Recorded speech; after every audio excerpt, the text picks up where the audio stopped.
Gaan wij verder bij het volgende onderwerp. En het toeristenseizoen is zonnig weer begonnen. En het staat zo meestal rondom Peerske. We zien ook wel wat toeristen komen in onze regio. Bij u is een ondernemer die in het toerisme zit. En dat is Sietse de Haan. Sietse, goedemiddag en welkom. Goedemiddag, dankjewel. Ja, docent in het toerisme. Misschien kun je eerst even vertellen van wat precies doet in die wereld. Zeker. Ik onderneem in Holwert. Ik had daar een hotel. We hadden daar een camping en we hadden een reisbureau. Het hotel, daar hebben wij van Manje tot mijn vreed hotelgasten in. En van vreed tot Snijns eigenlijk altijd groepen. En de camping, daar kun campers staan. Daar stond pots en safari tenten. En mijn reisbureau verkeer we eigenlijk heel Friesland in arrangementsvorm. Dus dan hebben we pakketreizen.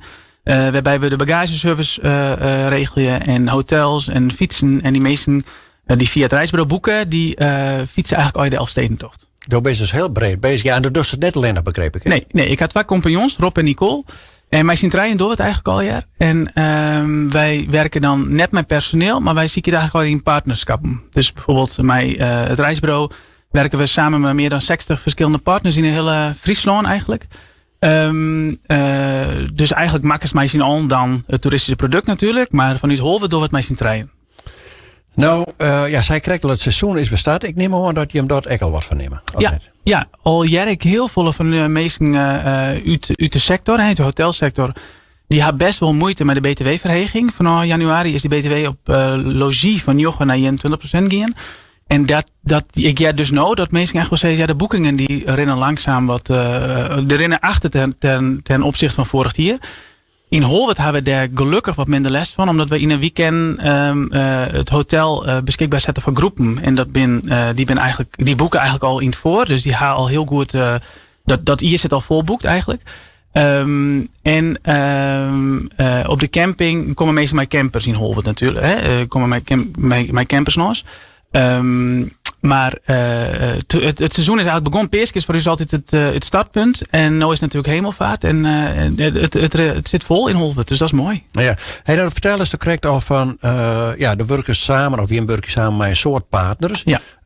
Daarmee had denk ik een heel soort speciale dingen. Loekt dat je werk meer publiek? Of is de vraag heel bot voor hoe lang doe je hem dit? En eigenlijk 2 vragen stellen. Ja. Het is, wij hebben in 2021 het hotel openen, in 2022 de camping overnamen, 2023 het reisbureau. En toen wij het reisbureau overnamen, toen hebben wij de site in het Engels en Duits maken. En mijn visie op de toerisme in Friesland is eigenlijk dat de meesten boeken echt wel pakketreizen naar Zuid-Afrika of naar Argentinië, maar waarom doen ze dat net naar Friesland dan? Ja. En dat blijkt dus extra te wijzen. Wij krijgen bijvoorbeeld gasten uit Nieuw-Zeeland, uit Australië, uit Amerika. Die komen hier al naar Friesland om te fietsen, omdat het aanbod er is. Dus mensen die boeken een fietsreis en die zeggen bijvoorbeeld, nou, we willen graag de Elfstedentocht doen, maar een die Amelon erbij. Nou, ik kan dat vast regelen.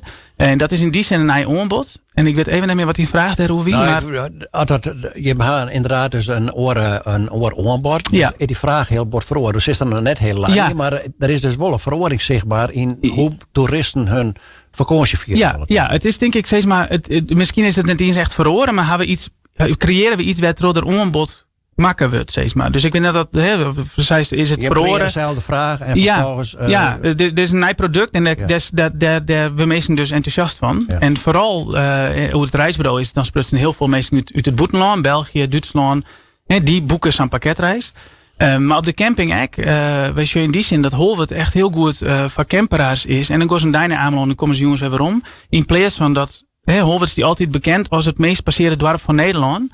Dat is net missa. Dus die verhoring hebben we dan in gang zetten, denk ik. Ja, dus daarmee look je hem zelf ook wel dus een soort toerist naar. Ja. Klopt. Ja. Nou, hij hem van de week heb ik een pop-up restaurant. Hoe is dat ontstaan? Ja, we hadden dus we zoen dit oude week aan de Iepen gaan, maar dat hebben we nadien vanwege het waar. Want we krijgen dus heel vaak de vraag van is het mogelijk om hier ergens te eten? Wij hingen een restaurant, maar dat hebben we dus sluiten in 2024, omdat we gewoon te druk hingen. Met het hotel, met de camping, met het reisbureau. Wij konden daar geen restaurant bij bestieren. Maar omdat die vraagde dus zijn we, dan is het misschien wel heel erg leuk om daar iets mee te doen. En we kennen dus nou vanuit Zee van Tijd, zeg maar, het hotel, voormalig restaurant. Daar zit die keuken nog. Dus daar kunnen wij heel goed die gerechten meidje. Koude gerechten. En daarmee cateren we in het pop-up restaurant op de camping. Nou, er al rond jaren denk ik best wel een soort investeerd in wat is Friesland in de ontwikkeling van toerisme. Ja. Verneem je hem dat ik? Ja. Vergelijk maar een aantal jaren waarom? Ja, ik verneem dat voornamelijk in het netwerk van RMT, dat is Regio Marketing Toerisme Noord-East-Friesland, dat netwerk heel erg verbreed wordt. Dus ik ga nou bijvoorbeeld, dat is heel grappig, ik verkeer dan de Elfstedentocht, maar ik ben steeds meer naar deze regio aan het zien, de Noordelijke Friese Woorden. En er zijn nou toevallig een man en een vrouw onderwijs, die zijn 10 dagen aan het rennen terug de Noordelijke Friese Woorden. Dus die rennen dan van Vinwoorden en die ben dan nou, die rennen de etappe van Rietjerk naar Damwoord, volgens mij. En die binnen 10 dagen onderwijs. En wat ik echt verneem is dat het netwerk steeds groter wordt. Die reis kan ik dus aanbieden omdat het netwerk er is. Een wandelreis is bijvoorbeeld heel moeilijk samen te stellen. Omdat mensen die een etappe rennen van 20 kilometer. Die maakt jongens ergens eten kennen. Ja. Maar in de Noordelijke Friese Woorden ben je net zoveel restaurants of plakken. Dan maar de etappes op die kilometers stemmen kennen. Ja. Dus wat ik ik ga vragen in de regio van is het ook mogelijk dat er bed and breakfast, dat je jongens eten sieren van die mensen en dat kind dus. En doordat dan met elkaar samenwerking goes, dat ze rennen van bed and breakfast naar bed and breakfast en jongens krijgen ze daar dus een diner wat door de bed and breakfast eigenaar makken wordt en maas dan weer ontbijt en dan rennen ze verder en dan zorgen wij dat de koffers achter zo'n gaan. Door zo'n pakket om te bieden in samenwerking met al die partners. Ja, verbreedt dat product heel erg. Ja. En wordt het ook heel aantrekkelijk voor toeristen om dit te ontdekken. Ja, precies. Want zo'n bed and breakfast, dat is gewoon een van die 60 ketenpartners West door Krekkenbiers. En op die manier kun je het aanbieden. Ja. En daar is dus wel vraag naar. Ja, heel erg. Ja, mensen die wil toch hoe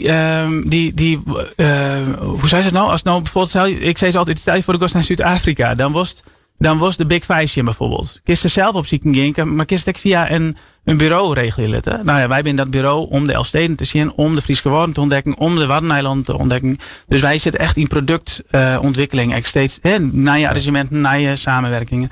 En daar is vraag naar. En als het een onbier is, juist dat het boekt wordt. Ja. Dat is...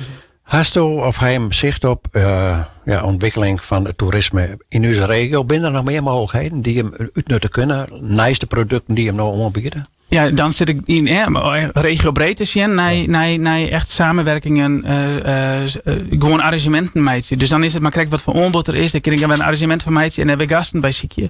Dus we kunnen naar het Lauwersmeergebied, we kunnen naar de Noordelijke Friese Woorden nog volle meer ontwikkelen eigenlijk. En daar ben ik eigenlijk altijd mee bezig. En bij jullie is het altijd in het laagseizoen, dat is eigenlijk van oktober tot april ben ik daar mee bezig. En dan van april tot oktober, dan is natuurlijk het seizoen. Dus nu ben ik vooral met de uitvoering bezig. En in de winter begin ik dat al je te bedenken. En dan vervolgens die arrangementen te maken. Stel dat er nog mensen zitten te luisteren. En die zitten er altijd te luisteren. Dat is altijd leuk. Dit is natuurlijk een uitgelezen kans voor mij om in samenwerking met zo'n bedrijf als die dingen te arrangeren. Zodat iedereen er eigenlijk beter van wordt. Je wordt er beter van die oorondernemer. En doe kist een toerist misschien een mooi pakket aanbieden. Ja, zeker. Ze mij altijd contacten. Want ik ben altijd op zoek naar leuke partnerschappen. Ja. En we vregen ik vreeg ondernemers echt net van hoi, we moeten een vaste prijs. Nee, ik wil gewoon, we hebben geen contracten bijvoorbeeld. Wij werken maar op aanvraag. Dus een hotel waar we mee samenwerken. Als er een boeking bij me binnenkomt, dan contact ik voor de prijs die het hotel de verhaal wil. Dus het is echt net, er zit net al je adres onder het gras. Wij zien je gewoon. Mijn doel is om Friesland op een zo leuk mogelijke manier te promoten en te verkeerpen onder gasten. Nou, dat is wat ik doe. Ja. Nou, dat is hartstikke leuk. Nou, bij Sto en mij die partners ging dan al je net, maar Sjoen, wat je hem die, ben je best wel ambitieuze ondernemers. Leidt er alweer naar idee of niet? Nou, die ideeën die ontstaan altijd eigenlijk. Ja. En ik heb eigenlijk altijd wel ideeën. Ik kreeg nou les in de vraag van ik werk naar Grains of naar Drenthe. Dat is me dan de stap te 4. Mijn doel is echt om heel Friesland onder de knibbel te krijgen. Dus eigenlijk ook het liefst alle regio's. We gaan dan het zuiden, het noorden. Ik zit voornamelijk in het noordoosten natuurlijk. Maar ik het oosten van Friesland erbij te pakken. Dat is gewoon het hele plaatsje. Dat is al je verschillende reizen samenstellen kist. En die verkeer je. Dat vind ik eigenlijk het leukst om te doen. Oké, dus dat is het beste om over op te zetten. Ja, dat is nog net clear. Sietse, tegen dank voor die taaljochting. Een soort succes bij je werk. En van nou en over het weekend. Graag gedaan. Dankjewel. Je merkt.